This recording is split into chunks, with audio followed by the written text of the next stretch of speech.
Welcome to Your Town. This is your television program here in Monterey County. Learn what's going on in your neighborhood and your town. Today we've got a great lineup. You're going to learn a lot, and I cannot wait to introduce my first guest who I've worked really closely with on a huge topic, and that topic is back front and center. I guess it never should have left front and center, but for a lot of us it kind of went on the back burner. So Mr. Sid Williams, Veterans Cemetery of the Central Coast. Welcome. Thank you. I'm happy to be here.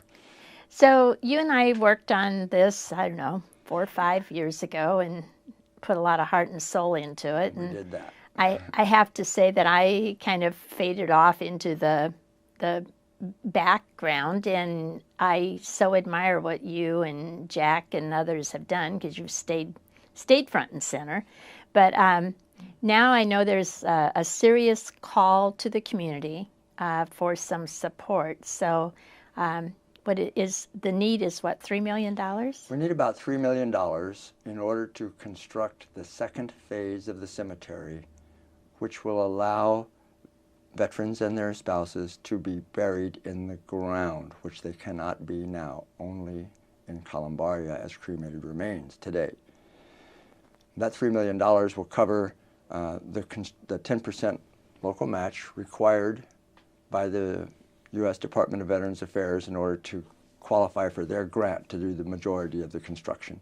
It also will cover the environmental impact report that's required for the entire 78 acres of what will become the cemetery. And we have about a little over $1 million in the bank right now, so we're trying to raise about $2 million, and it has to be in the bank by August 31st of this year. We found out about this amount and the deadline a few weeks ago. No pressure. No pressure. So I know there's a foundation. It's a 501c3. That's correct. So I'm going to cover this a couple times. So what is the phone number or website for the foundation? Okay, the Cemetery Foundation is tasked with raising these funds. And they have a website, which is ccvcf.org, Okay. Central Coast Veterans Cemetery Foundation.org. And their phone number is 384-7804. And so if you would like to participate, you'd like to help, donate, or find other ways that you can help, please either get online and go through that process and do so, or give them a call, and they'll come back to you and you can work it out. Okay. Well, I mean, I totally support it. You're a veteran. How many years? 27 years. 27 years. E9? E9. Which is unbelievable, remarkable. Congratulations. Thank you. There are very long time ago now. There are very few of you. It is the pinnacle. But you know, I think in our area there are so many veterans, and I have watched this over the years. I remember taking a business partner of mine to a foundation cemetery board meeting and he saw some of the older veterans or their widows who had remains on their mantles just waiting for the cemetery. And if that doesn't touch your heart, I don't know what does. Right. So before this opened, people had to drive to, was it Gustine? It's actually in Santanella, Okay. just off of Interstate 5 over by the Santanella rest stop and all that over there. It's not too far away. It's a beautiful place, but it's a long way away, and it's not an easy drive. And most of the people that are going to go visit their loved one in the Santanella Cemetery from here are a little bit older. That's a long, difficult drive for older folks, for sure. Well, Pacheco Pass is nasty, Pass is no no matter. fun. No fun. So ever since the Fort Ord was determined to be closed, people have been working to get a cemetery here, locally, that can handle the needs of the veteran community. There's, between veterans and spouses, there's like 40,000 in this general area, and more than that if you include the entire Central Coast. An important thing to remember is that this cemetery's catchment basin is not Monterey County. It's Monterey County, Santa Cruz County, San Benito County, San Luis Obispo County, all up and down the Central Coast. If you live in the Central Valley, then San Antonio is your goal. It's much closer and easier for you to get to. So far, most of the support that we've had has been Monterey County, because that's where the veterans who decided they wanted to do this resided, and we've just carried the ball. But we'd sure like to have some help from other parts of the Central Coast too, so that you can put your loved one here. Well, I think it's really important. It's funny, once we started working on this, or I started working with you all, I had no inclination at all to be there. And then I went to a couple services, and I think Hal and I are probably now going to ask for a space out there, because it seems like a good place to be forever. And I think it's beautiful. I think it's well done. And as you know, I'm chair of the Chartwell School Board, and it's right next door. So I said, well, I will have gone from this to that. So it's kind of good. I told my granddaughter the other day, Katie, you're going to be able to, if you come back to your school, you're going to be able to come visit me over here. She said, oh, brother. Oh, brother, yeah. Well, that's how the kids are. Yes, yes. Yeah, it's a beautiful place out there. What has been constructed so far has the capability for 5,000 niches in Columbaria, so that's essentially up to 10,000 people, the veteran and the veteran spouse can go together. You know, you mentioned people that were holding ashes for a long time. There was about 400 people, a little bit more, that registered to use that cemetery, who were holding ashes, just like you discussed. And we're getting very close to having that number in there already, and it only opened last October. Well, I know one of the concerns that we heard from some members of the community who were opposed to a veteran cemetery was that there would be noise, and there would be gunshots, and there would be things that would disrupt their peaceful existence.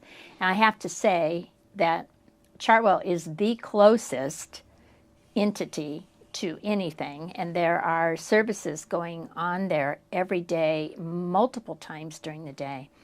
And according to the people at Chartwell School, they have never once heard a gun salute, not once. So I just want to share that with you all. If people have some concerns about their peaceful existence being diminished, there has been absolutely no impact on the school. Oh, I can imagine that that's true.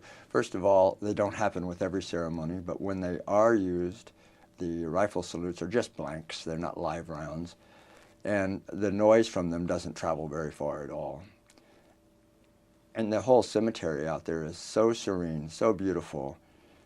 You go out there and sit on a bench, and it just takes you away. It's just a gorgeous place. I don't know why anyone would not want to be there, and why anyone would oppose having it for those who have earned it. So have you tapped into all of the local foundations and everybody that on the first round of funding, and so now this is more of a dig deeper, far-reaching effort? Yeah, it is. We're trying to reach out to parts of the community that we only touched peripherally before.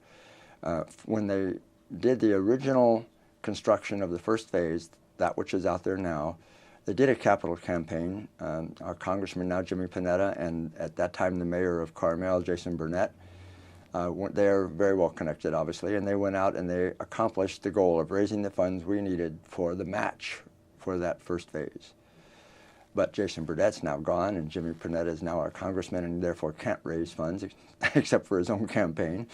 So we're going out, reaching out to the ag community, to the business community, to the hospitality industry, the major players in those industries throughout the county and the Central Coast, to ask them to partner with us so that these leaders that we talk to can go out then and meet with their peers and determine, perhaps as an industry, they could give X number of dollars, whatever. If we got 4 or 5 of those industries to help, if the industry as a whole would each give us $500,000, we'd be there. And I know that's a heavy lift for a short period of time, but these industries are billion-dollar-a-year industries, and most of them, some of them have contributed before, but most of them have yet to partake in this event. And So we think that's the way to go. And our foundation, the Cemetery Foundation, does reach out through other foundations, Monterey Peninsula Foundation and others, to try and get grants and help from them as well. We're exploring every opportunity that comes to mind to try and raise this money in this very short period of time. So what happens if it's not achieved? What's the next step? Well, if there's no state monies forthcoming, which we are led to believe will be the case, then we have to continue raising funds until we have that money in hand. The state is the person that owns the cemetery, the entity that owns the cemetery, and they file with the Federal Department of Veterans Affairs for a grant to construct it. Okay. In order to file that grant, they have to guarantee that the funds necessary to meet the 10% local match and whatever other requirements that the state puts on for the cemetery, that those funds have to be there in the bank before they will submit that application. They have to test it to that in their application to the USDVA to get it. So if we don't make it now by August, then we'll try and go back the next year. Maybe we've made it by then. If we don't get it, we'll just keep doing this until we get there. But every year that we put off, that's how many more veterans will pass away, and for whatever cultural or religious reason that they may have, they cannot be cremated and therefore are not eligible to go into our cemetery at this point. So it's absolutely critical to get this second phase up and running so that all veterans can have the benefit that they earned and be here where their families are and not have to drive to Santa Nella for that. Well, I think also it makes it makes more of a statement. We've got a brand new VA DOD joint project clinic opening, yep, which will be state of the art. And I think to have that and then to have a final resting place just kind of completes the package here for our region of all of the services, because there are so many veterans in this area. That's very true. This area not only has a lot of veterans here because of Fort Ord being here for so long, plus the Coast Guard that's here and the Navy Postgraduate School, DLI, all of those bring people that serve a while, get out, or serve a career and were here a little bit, liked it, and came back to retire here. And there's an enormous pool of services available here. As you mentioned, the new DOD VA clinic, which is due to be seeing patients sometime around August this year, we hope.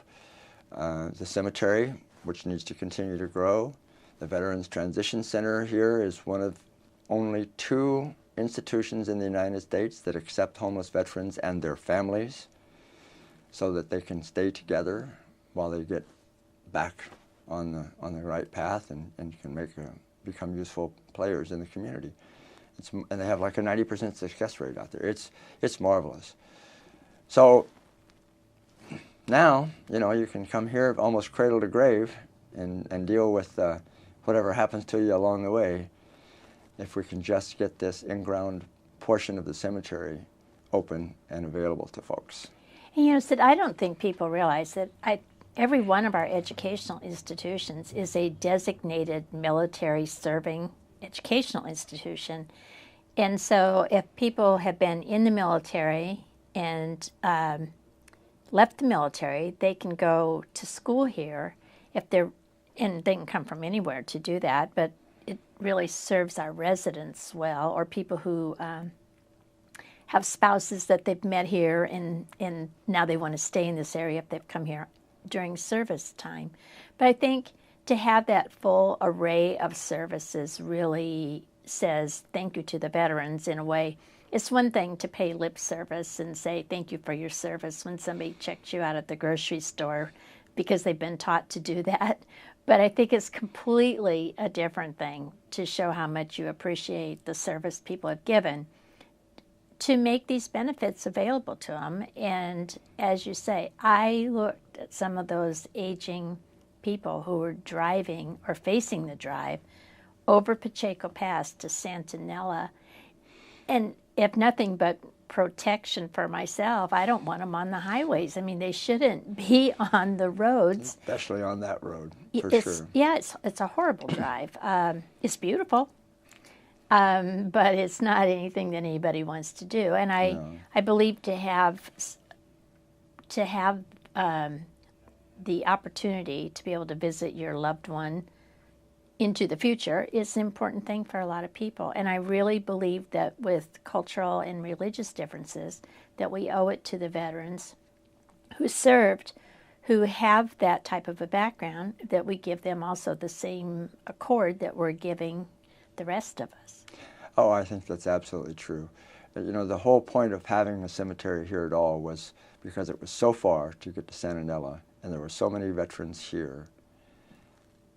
And of all the benefits that people earn by serving in our military, one of the most important is this burial benefit. And to not have the ability to access that benefit is a real slap in the face. That's why people like you and people like the Cemetery Foundation and people like me have been working so hard to get this cemetery constructed. This thing is going to grow. Nobody that I know that's here now alive will see the end of the cemetery. It has 11 phases to get to the final build out of the cemetery, and they anticipate that that would serve the veterans' needs in this area for like 100 years. But we can't get to phase 3, 4, 5, 6, and 7 and so on until we can get 2.